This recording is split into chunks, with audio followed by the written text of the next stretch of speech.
Hello again, everybody! This is Dr. Kendo, and we're here for once with a webcam-style video or whatever. I'm just trying it out. Just a new thing. May not do it all the time. But alright, we've got Scribblenauts Unlimited here, the Object Editor commentary. So again, my name is Dr. Kendo. In this series, I like to just create whatever is most popular, most requested by you guys down in the comments section.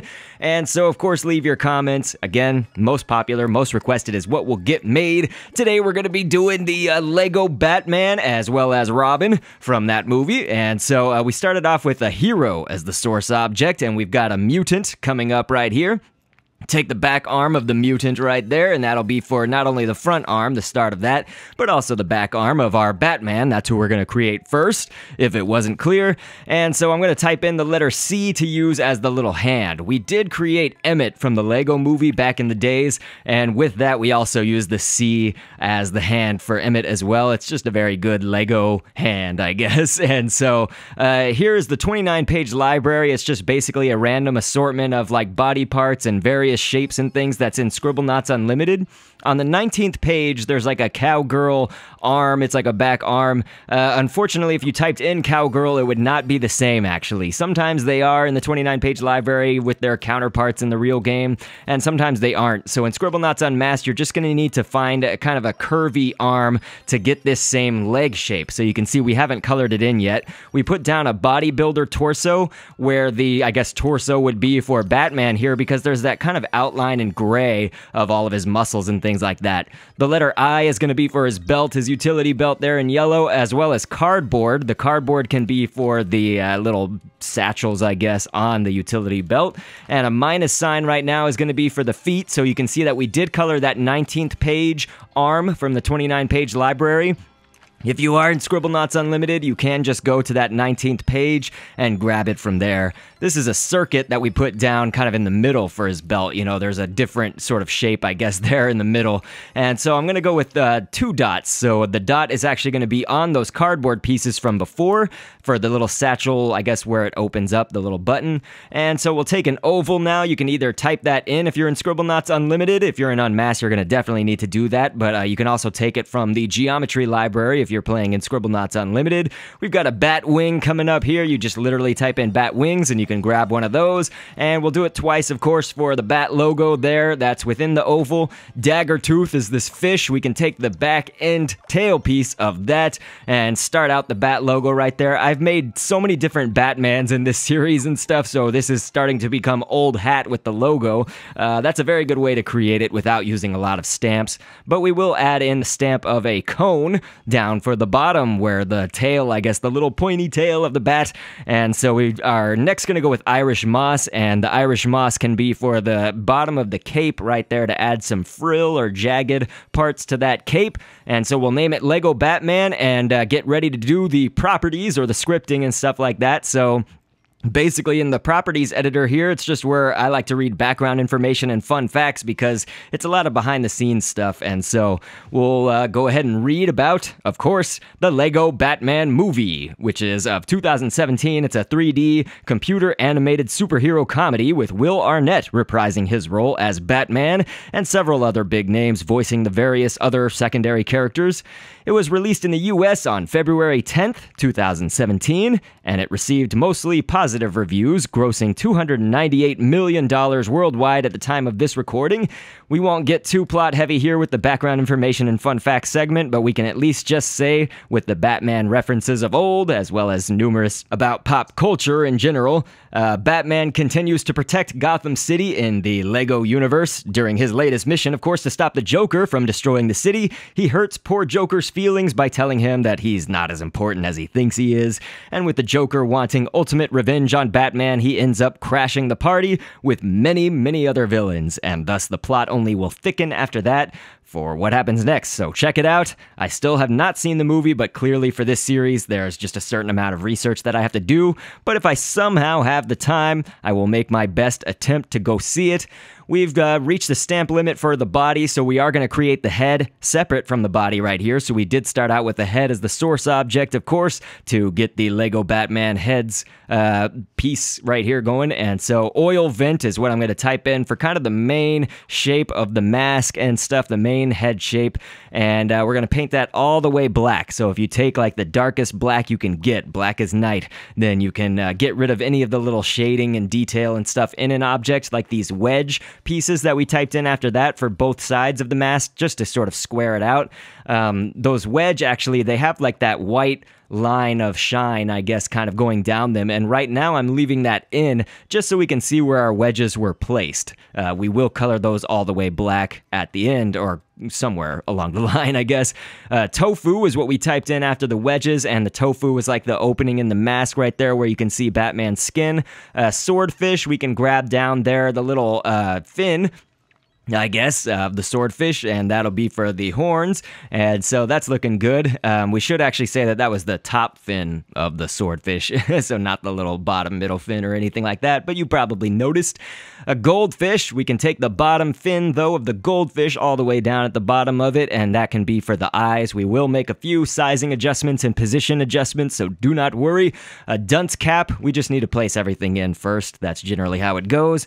The dunce cap will be for the nose once we paint that black, and where the nose mask parts kind of come down for his skin. That's why you can see the dunce cap is a little bit below the line where that tofu is, kind of overlapping just a slight bit. Cannoli, we use that for the mouth right here. There are so many expressions and whatnot that Batman makes in this movie, as well as Robin, that you're going to see a little bit later on, and so, you know, honestly, you can do so many different kinds of, I guess, facial expressions, but I'm going to make this sort of angry mouth right here, or intense mouth, and so the jellyfish upper tentacle pieces will be a little divot down there below his teeth, and as well as a line within the teeth, so we did it twice. Beauty, you can take the back arm of a beauty after you type that in. That's the equivalent of going to the 20th page of the 29-page library and grabbing one of those arm shapes and stuff, but here we can just take the beauty if you're in Scribblenauts Unmasked, for example. And so that'll be for some eyebrow, you know, sections, I guess, on the mask, or the Batman head here. So you want to be sure in the Properties editor for your head object, go down to the Equipment tab, check off that third circle down at the bottom of all those little circles down there. It says, can be worn on the face like glasses. Make sure that that is filled in, and your item will hopefully do what you want it to do. Of course, you just need to place, then, the Batman head into the hands of the Batman body. So when you see that, what that kind of looks like, not give it to me, there we go. You can notice that his head is kind of levitating right there off the body, so obviously we don't want that, but the script did work how we wanted it to. So first, I will go ahead and make the Batman still so we can examine this after we've got it done right. I'm going to go ahead and edit the Batman body object, and we'll turn on the green grids, which is a little button that's kind of in the top right of your panel of buttons and stuff that's on the left side of the screen, and so once you do that, you can see all the kind of green grids, and you go wherever the head grid is. You know, obviously there's a big green space just missing a head. You just need to move that down, you know, for our Batman, since the head was levitating off the body, you then just move the head grid down a little bit, maybe forward and back as you need to.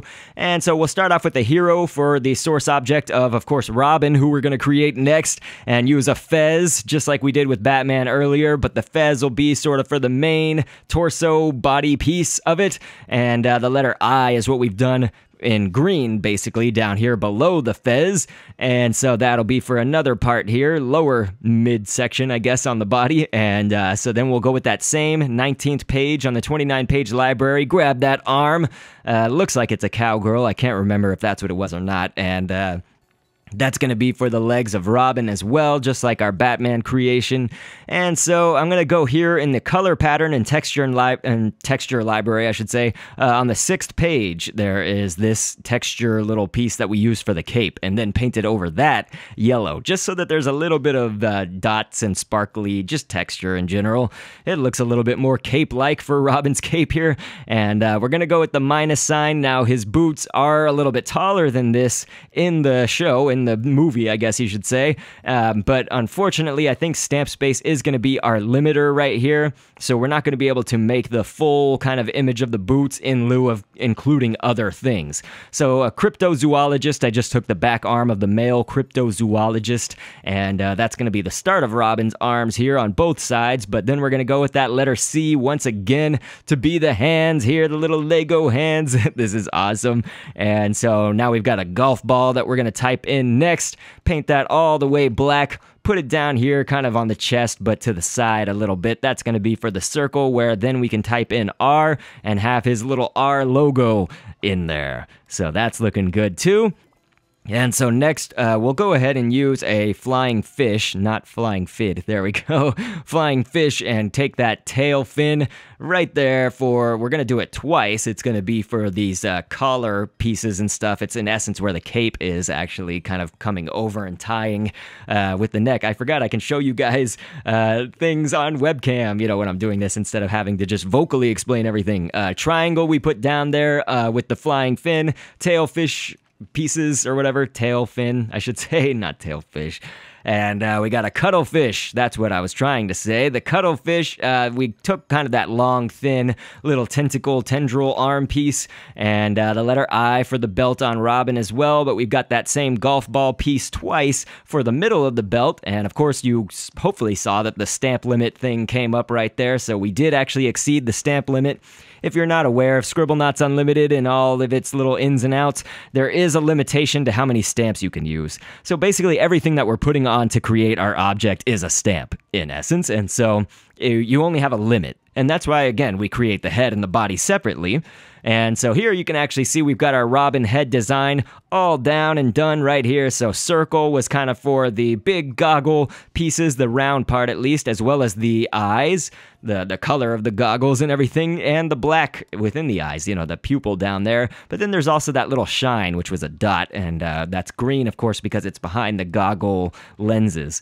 And so a mango spear is for the black part of the mouth. You know, his mouth is open. Again, you can do tons of different poses or expressions on his face. A headband we used for the white of his teeth right there. And toothpick is what I've typed in after that. The toothpick, among many other stamps, can be used for his tongue. You know, you could go with yolk if you want something a little bit taller, bigger, I guess. And freckles is what we've typed in after that for his freckles. Not the exact shape of his freckle line or whatever, but it's very, very close. And it's something that is basically, can get a whole bunch of different design in only one stamp. Cream we used for the hair. Sarcastic fringe head is what I'm typing in right there. The most random fish in the world here in Scribblenauts. We'll take its kind of fin, that middle fin, sort of near the head actually. And that can be for a piece of the hair kind of going over the goggles to the side closer to us, which would be our left side. And a comb over in the back. So there's some hair, of course, in the back there behind the cream. The letter I was for the straps of the goggles going all the way around, and it also kind of shows a little piece in between for the bridge of his nose right there. And the letter I was also for the little Lego neck down there. So just a reminder, can be worn on the face like glasses. That's the scripting you need to do under the Properties editor, and just go to the Equipment tab for that. And so here again, we can show you once more when you put the Robin's head on. Actually, this one is a little bit hunched over. You know, the shoulders are way up. It needs to be moved higher. The head needs to be moved higher is what I'm trying to say. And so I will take that green grids button and turn it on. Use the green grid where the head is supposed to be and basically move it up a little bit. And so let's go ahead and type in an evil mad villain to put our little characters to the test. I think they're going to make mincemeat of it. We've also scripted our Robin, if you didn't see, to protect protectors. So, you know, if you type in protect and then hero, that it will protect Batman since that's his source character or whatever. But it's protectors is just the general category in Scribblenauts Unlimited. Since the villain was way too easy, we've got a crazy hostile monster here, and they made mincemeat of that as well. So let's take on a past creation, which is Lizard Cat, of course, because I did create the normal cats in the Battle Cats way back when. Guess it was just a few months ago. And so Lizard Cat hopefully presents a little bit more of a challenge, and it looks like they're not just going to beat it in one quick fell swoop or anything like that. But it's putting up a test against Robin. I think Batman, of course, has more health, and Robin is scripted more kind of like a sidekick of it. Oh my god, what is this? They actually now, Robin and Batman were actually hitting each other. I'm trying to move them out of the way. See, Robin, you got to get on the other side here, because otherwise him and Batman are going to fight it. Oh, no. Oh, my gosh. Batman killed Robin. How could you? Oh, Jesus. And now he's rolled his head off the level. That's so weird, because Batman is actually scripted to shoot a black boomerang. It's supposed to be like the Batarang, but he's scripted for that, and so he shot this boomerang, and the head just kind of rolled off the cliff or off the little ledge here that's on the level. And so we'll go investigate that now that Batman has taken out the lizard cat. Robin's head's down there like all happy, but like, you suck. But okay, so we've got our characters right here. You can get a good look at them while they're still. Fun creation, fun spirit, I guess, with this movie, and so, again, it shows in these creations. So thank you guys for voting for them. I appreciate it. I, of course, also appreciate everybody's support in this series, and hopefully you liked having the little camera here. I probably won't do it for every video because it involves a lot more work, and it actually involves a lot more time in my editing program to render, but we'll see, we'll see. And so other than that, just know that I live stream every Monday on Twitch. So that's twitch.tv/DRKENDO. Also on Facebook, Twitter, Instagram, and all of that stuff that's in the description. Check out the Patreon page. And I hope that you guys have a wonderful day. So I will catch you on the next vid. And thanks for viewing. Down the road of twists and turns, always anxious to see what's within. We can look ahead to the point of no return, to the rest of our lives as a spectacle.